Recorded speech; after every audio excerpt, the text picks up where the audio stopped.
You are Locked On Hornets, part of the Locked On Podcast Network. Your team every day. In a minute, cuz we live.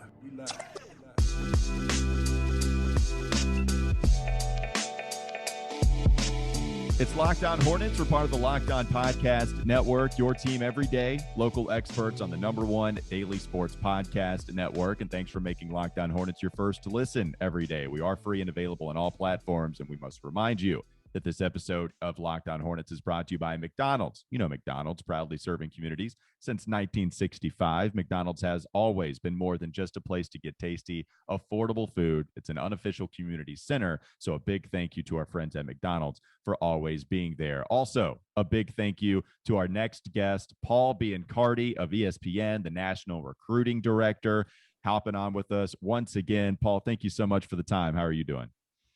I'm doing great, Walker. This is an exciting time to be a fan or a media person with the Charlotte Hornets. Unbelievable, right? Hey, we've waited our time. We've paid our dues. If you've covered the team, if you've been a fan of the team, I think most people are nodding in agreement listening to this right now.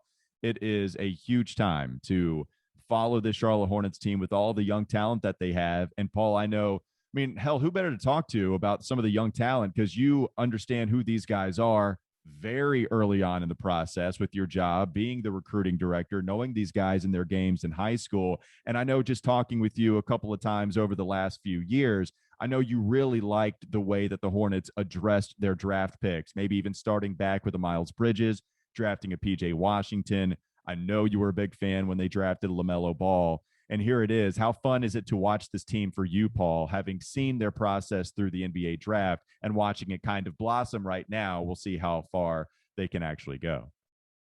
Oh, it's been a lot of fun to watch Mitch Kupchak and Buzz Peterson draft. And then you got James Borrego, molding and shaping this young team. And it's still very young, even though it's first in the NBA in scoring, I think, at 117 points a game.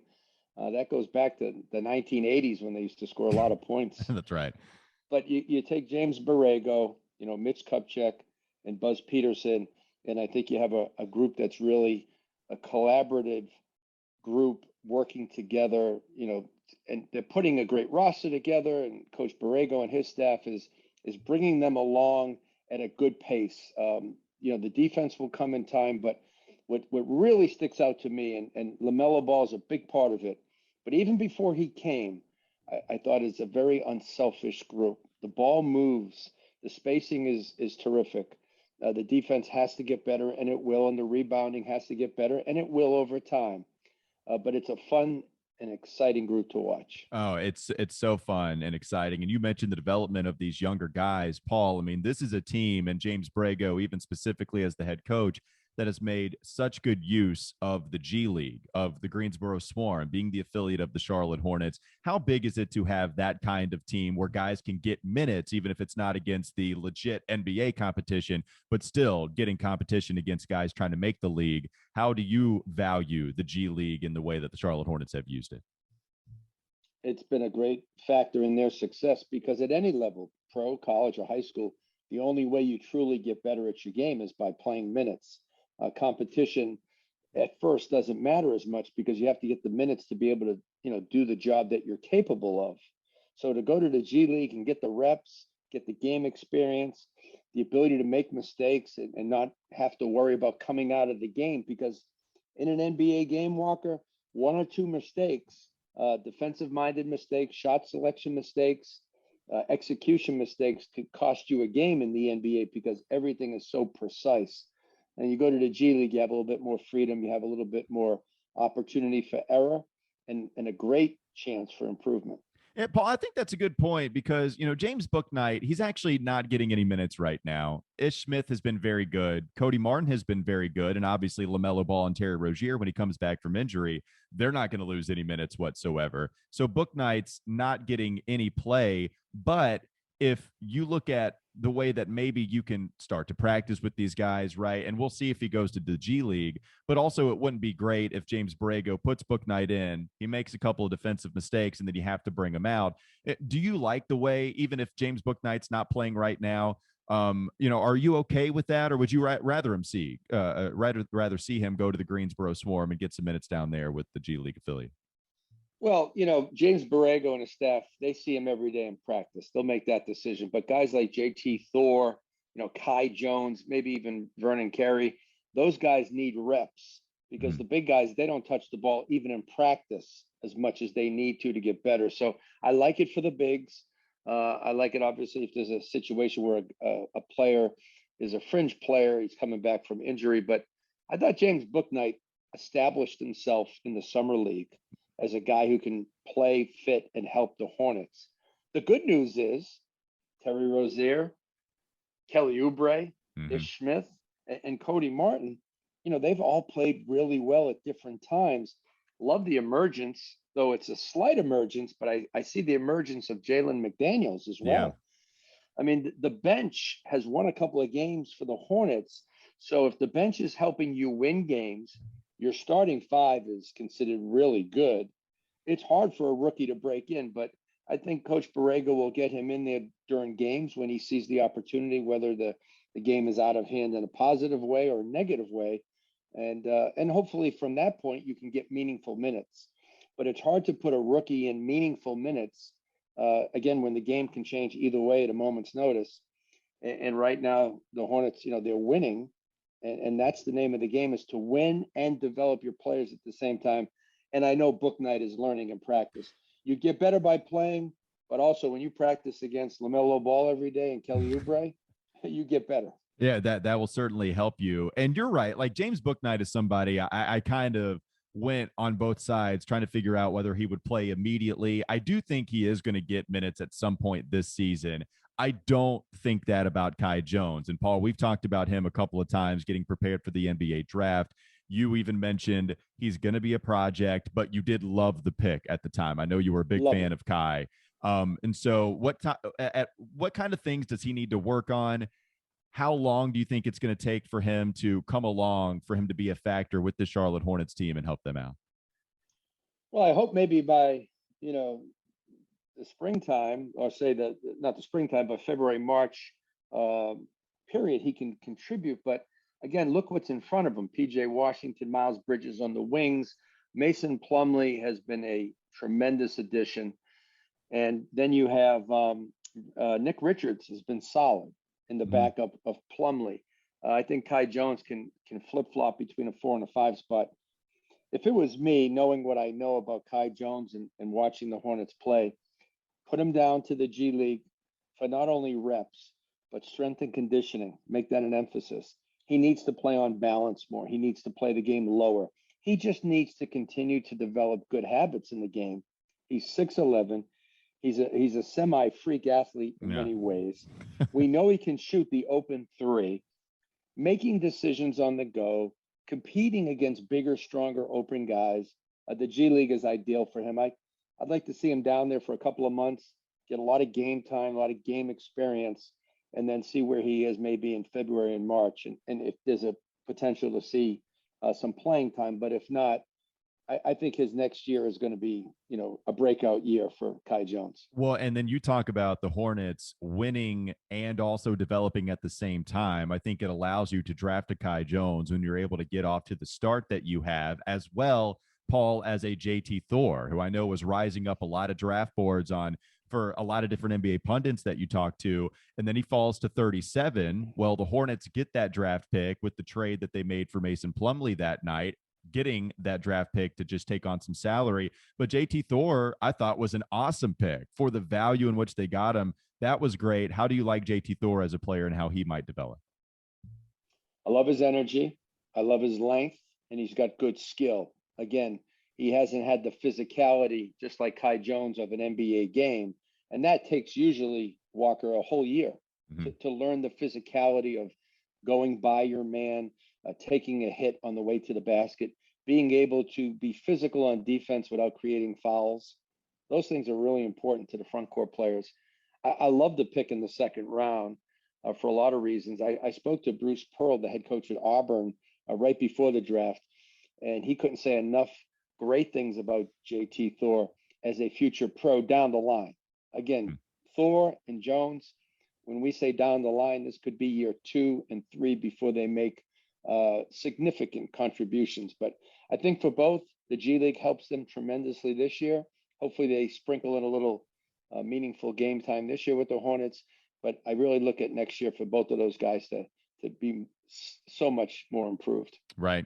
Paul, before we get you out of here, I want to talk to you a little about Miles Bridges. So again, you've covered these guys for so long, ever since they come out of high school, even when they get into high school and play basketball at that level, you already know so much about them.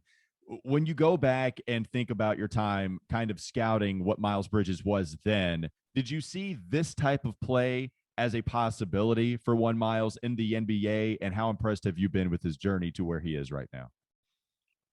Well, to answer your second part first, extremely impressed. What I saw in Miles Bridges since a sophomore in high school was a guy who dominated on the block. He was a post-up player. He was a lob dunker, just like he is today. The lob dunking and the post-up game or the mid-post game has always been there for Bridges. His body has gotten tighter and more toned over time. The three-point shooting has been so impressive over the course of the years here with Charlotte, because he never had the opportunity in high school because he dominated the game in the paint and at the rim. And then he went to college. He sprinkled in some face-up game, but he has really made his outside three-point shot a weapon. His ability to rebound's always been there. He's at eight rebounds a game right now. He's turning into a complete player on the wing, and that's great news for Charlotte. It's huge. I've said it a few times now. I think it's the biggest single development that's taken place and where this team can reach the ceiling that they can reach by the season's end, and certainly even beyond. And Paul, before we get you out of here, just one more question about your overall thoughts. From what you've seen so far, what are some of your biggest takeaways from the Charlotte Hornets team now, and where you think they might be able to finish as soon as this season while they are still so young as a basketball squad? Well, first of all, I love their unselfishness. I love their togetherness, and I give all the credit to James Borrego and his staff. Those guys are playing a fun brand of basketball, but they're playing team basketball. And as long as that chemistry is there with the talent, great things are going to happen. Defensively, they have to get better. They know that on the ball and on the glass. Closing games, Walker, is going to be important. I was at the Celtics game where they had an opportunity to close and win, and then it went into overtime, and the Celtics made out at the end. Then the very next time they played, they closed against Orlando very well. So they're learning how to close. They've been a team that's always been trying to compete. Now they're more than competitive. They're expected to win most games. And so now they have to learn how to close games. And I think that's going to be an evolution over time. I like the direction of the franchise with Mitch and Buzz and the coaching staff. So I see great things for this Hornets franchise, but it's going to happen slowly, incrementally. And the expectations have to rise. They have risen, but they can't get too big because there's still some great teams out there. But this is a team that should make the playoffs, and in my mind will make the playoffs. And it's just been a lot of fun to watch the evolution. Yeah, it's really fun and entertaining to watch the Hornets do this, to see the wins come along the way. That is what you obviously play for, and for that to come this season, certainly at the beginning of the year, it certainly makes you excited to see what's going to take place as the year goes on. That's Paul Biancardi of ESPN, the recruiting director for ESPN. You can find him on Twitter at Paul Biancardi. Great basketball mind. Always love having him on. Paul, thank you so much for your presence once again. We appreciate it. All right, Walker, let's do it again sometime. Paul's been doing this for a while. We were talking about his days coaching Wright State in the Horizon League right before he came on. My Butler connections, where I was going to camp a million different times, and Brad Stevens was the dude serving pizza and popsicles to all of the campers, and we were ready for Todd Licklider to tell us about how to play basketball. And now, of course, Brad Stevens, after rebounding during free throw contest, is here in the front office with the Boston Celtics. Getting to catch up with Paul was excellent. One of the nicest guys in the business, and I thank him for his time on the Locked On Hornets podcast. I did mention this episode is brought to you by McDonald's, proudly serving communities since 1965. McDonald's has always been more than just a place to get tasty, affordable food. It's a place where friends and family can come to reconnect. coming after a Little League game, stopping at McDonald's after a big sporting event. On those road trips, you stop by McDonald's, and it's a great place to get a snack and relax a little before you hit that road once again. So McDonald's, we appreciate them being a part of the Locked On Podcast Network. So a big thank you to our friends at McDonald's for always being there. It's the Locked On Hornets podcast with Wes Bryant, Bally Sports Charlotte Hornets insider, joining us for the next couple of segments. It's coming up on the Locked On Hornets podcast. This is Locked On Hornets. For right then, I felt like I had some synergy with Mitch, and I felt like, you know what? I'm in these guys' heads. I understand. I talk. I listen. I did all the right things.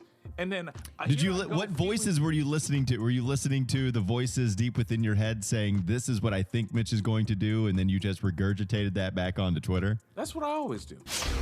It's time for more of the Locked On Hornets podcast.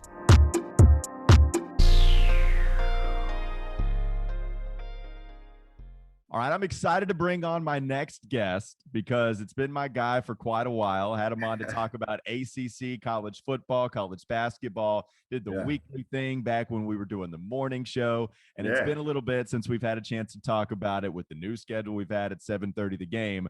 But now I've got content to talk with him because now he's a Hornets insider. We're welcoming Wes Bryant, Bally Sports, Charlotte Hornets insider. You've seen him at the home games. You've seen him be able to host these shows. You can find him on Twitter at WesGotRange. Wes, thank you for the time, man. How are you doing?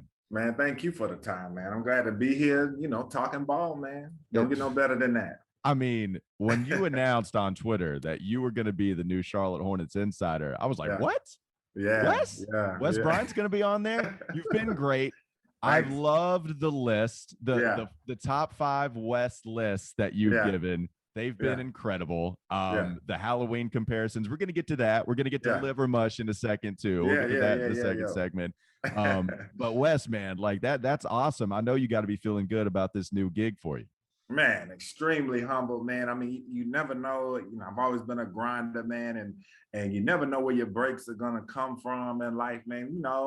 Most people think of me as a football guy first covering the ACC and stuff like that, man. And I covered basketball, but I never thought my break would come, my first big break would come in the NBA, man. But I've been an NBA fan my whole life, man. So, it's nothing different than, being in the barbershop talking with the fellas about hoops, man. I've been an NBA junkie for a while. You've been a lot of fun over there. How was the suit get up? As soon as you knew you were going to be on TV, did you go out and buy some new clothes, or did you already have it ready?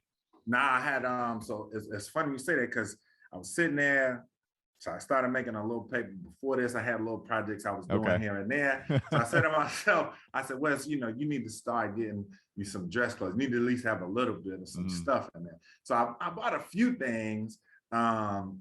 And then once I got this job, I was like, all right, well, I got to go make sure I got to get a couple more things, man. So I took my son with me. So I'm like, I want him to see dad, getting fresh, how you're supposed to do it. So we going to Men's Warehouse and going to all these places, man. But I ended up doing most of my shopping online. But yeah, man, but I like it though, man, because I've never been a huge fan of wearing suits like that, but once I do, man, I got to put that touch on it. You are a fan of being suave. We're going to get to that in those lists. I know what you like. So you've definitely made a point to bring that up when talking about some NBA players. So again, it's something else we're going to get to in the second segment. We do need to talk about some Charlotte Hornets basketball, what's going on, at least on the court for a little while. Hornets hiccup in this last game against Cleveland. They made it close in the end, but eventually they lose by 3, 113-110. It still doesn't erase the good feeling of the good start they were able to get off to. 5-2, now 5-3, still a good record considering the 8 games they played. And Wes, they did it without Terry for the most part. I think that's huge going forward, the fact that you were able to win these games without such a big score for you last season. Yeah, man, I think that speaks to the depth of this team, man, because when you look at them, if you really go down the list, they're about 9 or 10 deep when guys that can contribute on a real level. And I think that's the great part about this team. I talked about it on the broadcast saying that the Hornets have load management with the bench that they've built. They have guys that can come in and give guys quality rest, so they're not out there playing 45, 46 minutes 39, 40 minutes a night. And so I think that it really does speak to the depth. You're missing a Rozier, but you still have go-to guys. And obviously LaMelo, obviously Gordon Hayward, because you pay him to be as such. But then Miles Bridges, his emergence has been huge. Then you get guys like Cody Martin coming off the bench to give you 10, 12 here. Is Smith coming off, give you 12, 15 points here and there to make up that slack when Rozier is not there. And so I think that Borrego had to be thrilled about that they were still able to win games without arguably their top guy, whether you want to say it's LaMelo or Terry, but not being able to win without one of your top guys, and still be the highest scoring team in the NBA, top 3 in assists per game, and just all these great offensive numbers, taking care of the basketball. I mean, that's huge. It's huge. And Wes, you brought up Ish Smith. One, you're a Wake Forest guy, so we got to bring up Ish. Did you overlap with him at all? I did not. He was after me. Okay, he was after. I was trying to give you some credit, man. I guess I made you feel. I went to school with CP though. Okay. So not. God. What was the difference between with you guys? Was that like how many years did Ish come after? Ish, I can't remember. Ish was a few years though. Okay. I remember he was after Jeff Teague and them, right? It was probably it was somewhere close around there. Yeah. We'll get a research team on it and look it up. Yeah, but sure. Ish Smith, I can't even talk. Yeah, he's your fellow Deacon. He's been great in coming in with the second unit. I didn't expect to see him score as much as he did. Certainly early on, LaMelo saying, "Hey, leave Ish out there in the fourth quarter against Brooklyn because he was playing so well." That's the guy. You brought him up. I think that's the guy that has made such a difference, allowing you to ease into the losses of Devontae and Malik. Like if Ish is going to provide that type of play for you, man, then you're good, and it's what the Hornets benefited from early on. Yeah, man, because you're talking about a guy that, he's been on, 12 teams and 12 seasons, I think it is, but he's that seasoned vet. He's seen it all. He's done it all. And he can help a young guy like a LaMelo maybe see some things that he doesn't see, because that's the thing about Ish's game that's kept him in the league. You know, people say, oh, well, you played on 12 teams, you must not be that good.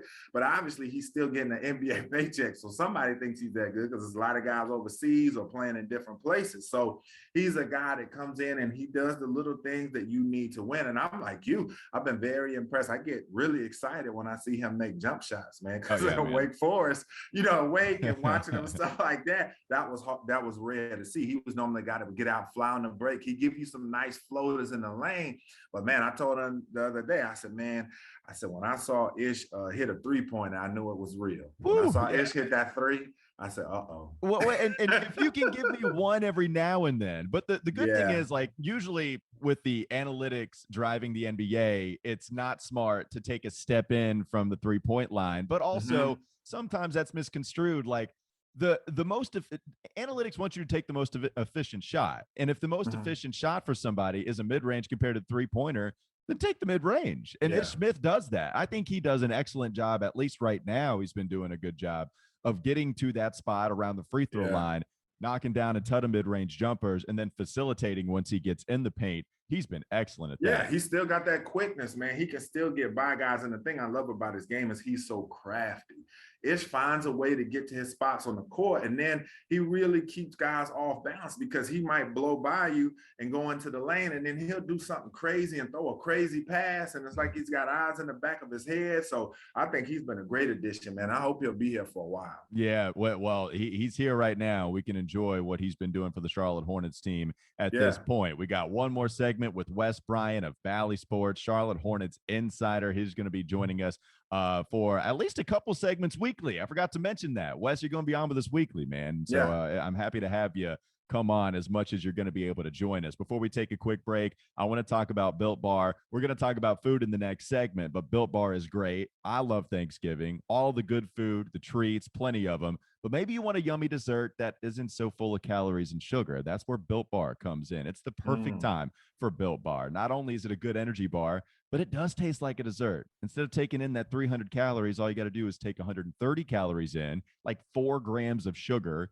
And it's also high in fiber and it's high in energy. It does not make you feel like you need to be slumped in the couch afterwards. Covered in 100% real chocolate. It's fantastic. Go to BuiltBar.com. Use promo code LOCKED15 and you'll get 15% off of your order. Again, use promo code LOCKED15 for 15% off at BuiltBar.com. We got more Wes Bryant coming up next on the Locked On Hornets podcast. This is Locked On Hornets. Did you just we got food at home, Alprine Sengun. You literally just we're not going to McDonald's, Nada. We do. Right. Look, Eddie Murphy out here. I'm Eddie Murphy right now, okay? I'm telling you, we're going to chop up the green peppers. We're going to put it in the hamburger meat, and it's going to be good enough. It's time for more of the Locked On Hornets podcast.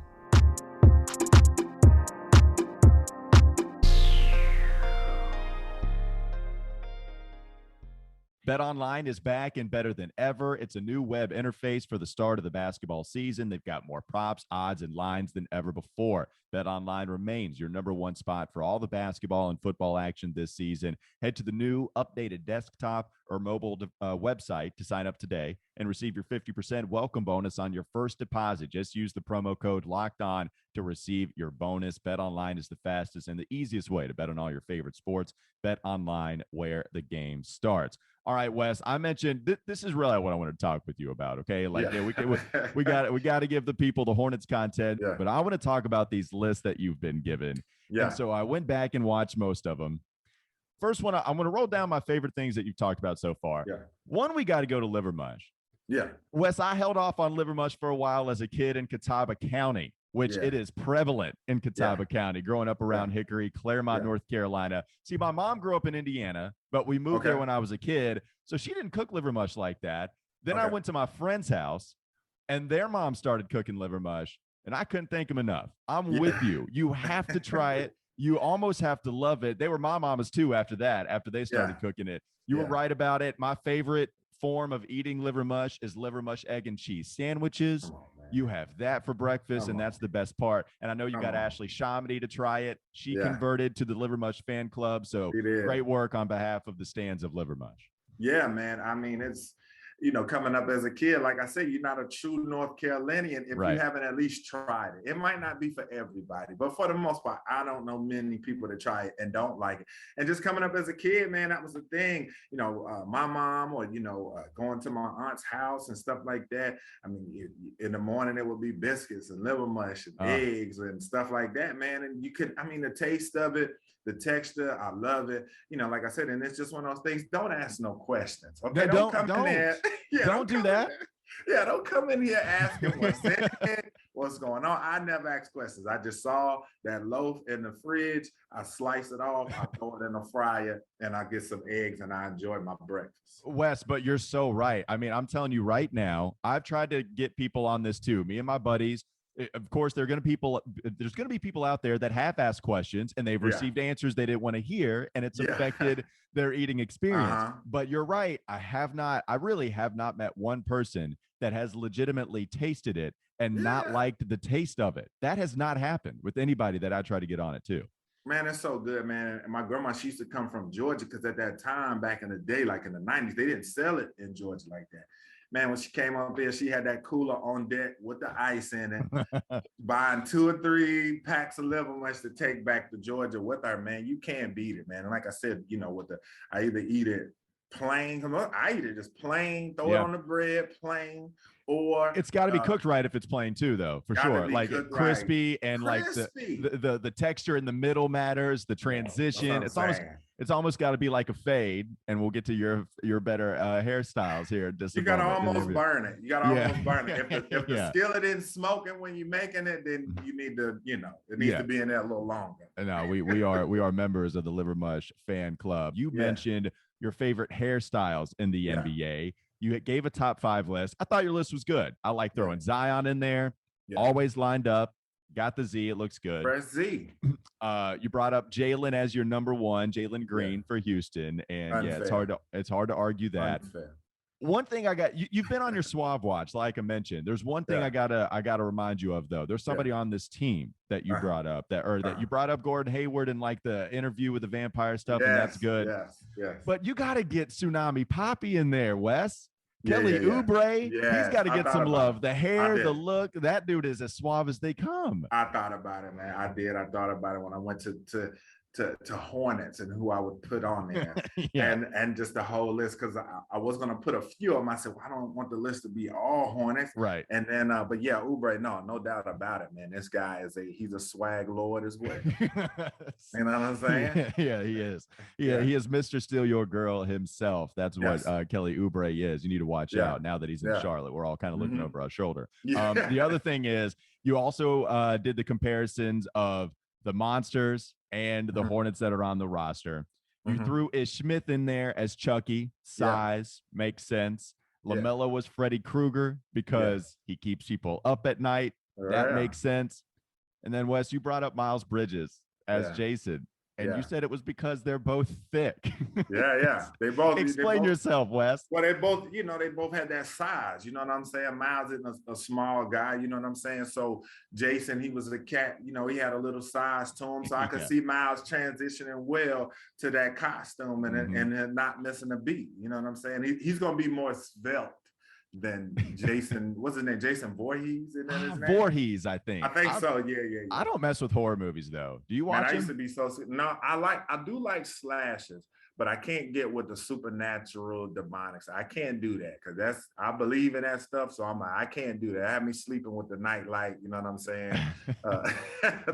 You can separate the stuff that you obviously don't think is real, and if you think there's a hint of reality to some of this paranormal activity stuff, then you're not messing with it. Which people can. I mean, you can go put a Michael Myers mask on and go terrorize the neighborhood. You can do that, but for the most part, it's slashes, and a lot of the stuff is corny. It's like the girl taking a shower and she doesn't see him standing there and he gets her. But I mean, that stuff where stuff is moving without it moving and people's eyes rolling back in the head. I'm like, nah, I can't do that.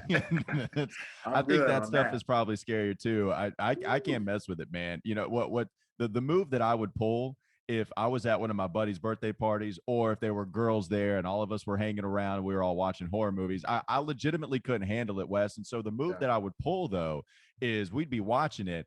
I'd find an object somehow to watch that was in the way of the TV, so I wouldn't have to see it. That would mess with my mind later. Act like I'm watching TV. I'm staring. They might think I'm a little off kilter with my focus, but I'm acting like I'm watching it, so they're not going to ask any questions. And that's how I would get through some of these horror movies. It was a play that helped me out in quite a few social settings. Yeah, man. I've never watched Nightmare on Elm Street like that or Friday the 13th. I was always I am a big Halloween fan. I do like Michael Myers. Yeah. And I did like Leatherface. I like the Texas Chainsaw. I saw one of those. And then I love Saw. I did love the Saw series, but I consider that more psychological thriller than horror, but people call it horror. Yeah, I'll call it horror and have no problem doing it. I'm not watching it. That horrifies me. Saw. That's for sure. All right, that's Wes Bryant, your new Charlotte Hornets insider with Bally Sports. Been killing it. I would tell you to go check it out, but you're already checking it out. You're watching these Hornets games. You see Wes killing it, having so much fun. The broadcast have been a blast to watch. So it's been a pleasure, man. And I'm happy to have you on weekly. It's going to be a lot of fun. You joining us every Wednesday. You know, I'm a fan of alliteration. Us radio guys, we like to stick with a theme. So Wes Wednesdays, you're going to be hopping on with us. I appreciate it. Congratulations once again. Man. Thanks, man. Appreciate it. Thanks to both of the guests today. Paul Biancardi joining us in the first segment, talking about some of the younger players within the Hornets organization, some of the guys that may be able to stick it out long term, the rookies on this squad, and Kai Jones, JT Thor, and James Bouknight, and of course Wes Bryant, bringing all of the entertainment to you just like he does on the Hornets home broadcast. Bally Sports sitting alongside Ashley Shamedy.